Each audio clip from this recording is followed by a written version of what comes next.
They put the pads back on for the last real practice of the summer in Latrobe, and near the end of a red zone drill, a 7th-round rookie safety put a receiver on the ground, and the entire Pittsburgh Steelers roster came sprinting toward that corner of the end zone throwing hands. The locker room felt it, but the fight was never the shocking part. Let me set the scene properly, because this had layers. Sunday, August 16th. Saint Vincent College in Latrobe, Pennsylvania. The pads came back on for Pittsburgh's second-to-last training camp practice, and the tension had been building on that field for 2.5 weeks. Near the end, in a red zone period, rookie safety Robert Spears-Jennings met Max Hurleman near the goal line and put him on the ground. Hard. Tight end Lance Mason, a player Pittsburgh had claimed off waivers from Seattle days earlier, took exception immediately. Spears-Jennings and Hurleman got tangled up, and then that corner of the end zone turned into a full-team scrum. Offense and defense, starters and camp bodies,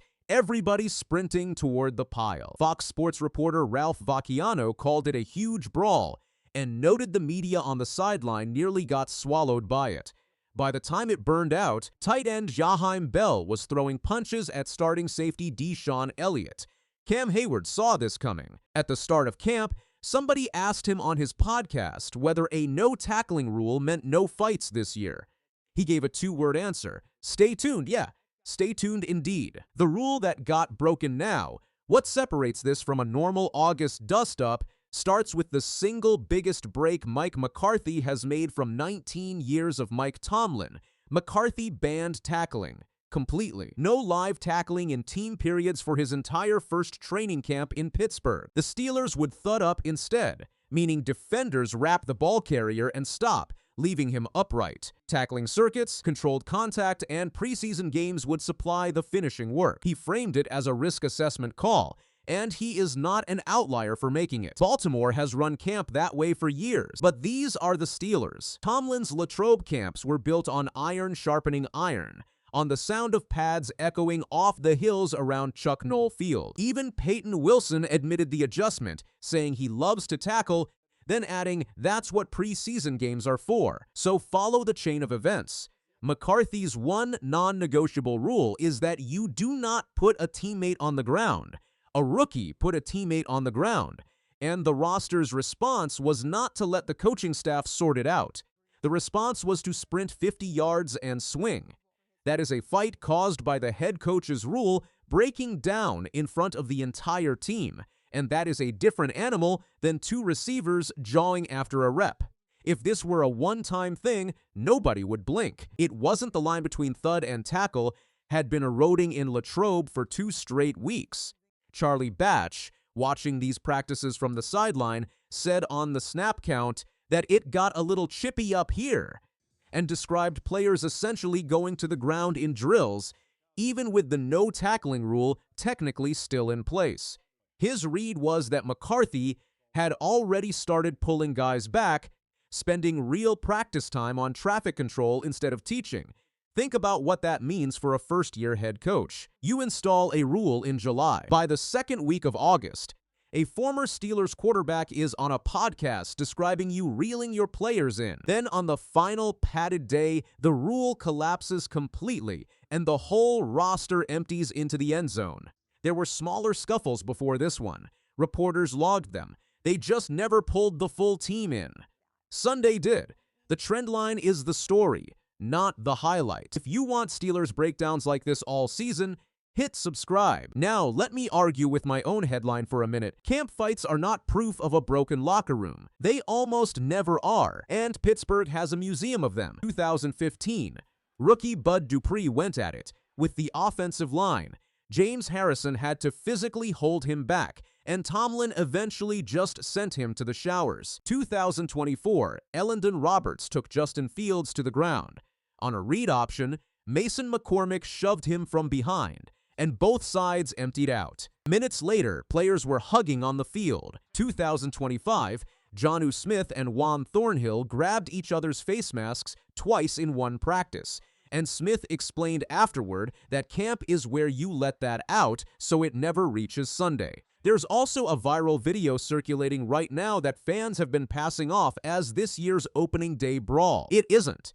That footage is from July 31st, 2024. You can spot George Pickens and Najee Harris in the pile, and neither of them has been on this roster in a long time. So no, one scrum in a red zone drill does not mean Mike McCarthy has lost his team. But this story does not end there. 3 days before that brawl, Pittsburgh played its preseason opener against Green Bay at Acrisure Stadium and won 28-9. Drew Aller looked like a steal, 10 of 13 for 154 yards, with 2 touchdown throws and 1 on the ground. Mason Rudolph was 10 of 11. The scoreboard was a party. The flag count was not. The Steelers were penalized 11 times for 135 yards. Green Bay had 9 for 76. And this wasn't just sloppy alignment. Pittsburgh committed personal fouls. One of them erased a made 58-yard Green Bay field goal, handed the Packers a fresh set of downs instead. And Green Bay kicked one anyway, later on that same drive. Cole Holcomb drew a late hit flag that gifted Green Bay 15 more yards on a drive that was already moving. Preseason flags get waved off as August noise every year, and usually that is fair. It is not fair here. McCarthy arrived in Pittsburgh, selling structure, cleaner operation, fewer self-inflicted wounds. 11 flags and multiple personal fouls in his first game running this team is the opposite of a clean operation, whatever the final score said. So put those two things side by side. A team taking personal foul penalties in a preseason opener, and a team throwing punches in practice because somebody broke the contact rule. Those are two versions of the same problem. Emotion overriding instruction. And instruction is exactly what McCarthy was brought to Pittsburgh to install. Robert Spears-Jennings is a 7th-round rookie out of Oklahoma. Yahaim Bell is a tight end who has bounced between New England, Philadelphia, and Pittsburgh, with 2 career catches to his name. McCarthy turned down the music at Saint Vincent. He moved practice start times earlier. He rebuilt the structure, and he removed the one thing Steelers players have used to define themselves for 2 decades, which is the right to put a teammate in the dirt in August. Then the front office signed Elandon Roberts to a 1-year deal and brought him right back into that building. McCarthy had planned Monday as offense versus defense compete periods, exactly the kind of session where Sunday's tension either gets resolved or detonates again. Thunderstorms rolled into Westmoreland County. He closed the practice to fans, canceled the work entirely, and broke camp a day early. The Steelers packed up and drove back to their South Side facility. The veterans in that building have lived through 20 of these. What should get their attention is the pattern around it, a no-tackling rule that eroded for 2 straight weeks. McCarthy has about 2 weeks to fix that before it starts costing Pittsburgh real games. What's your read? Is this a team with an edge or a team with a control problem? Drop it in the comments and subscribe for Steelers coverage all season long.